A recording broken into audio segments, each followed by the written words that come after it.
మనం ప్లాన్ చేద్దాము.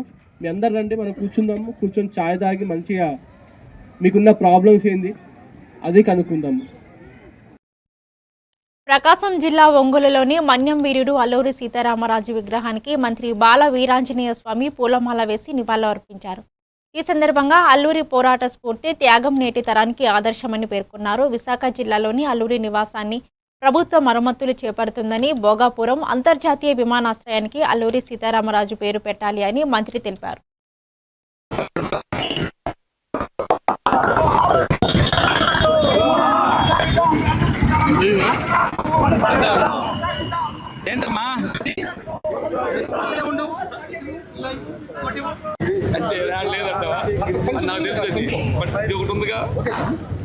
అందరికీ నమస్కారం అండి.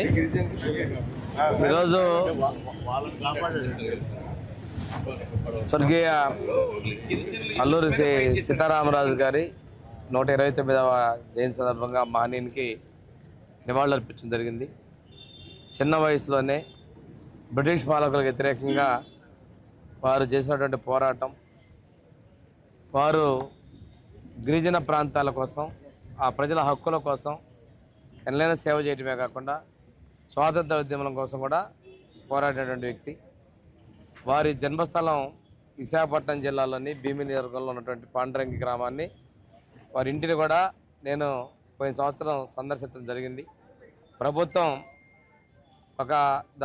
ఆ ఇంటిని కూడా మాన్యుమెంట్గా కూడా చేసే విధంగా చర్యలు తీసుకుంటా ఉంది.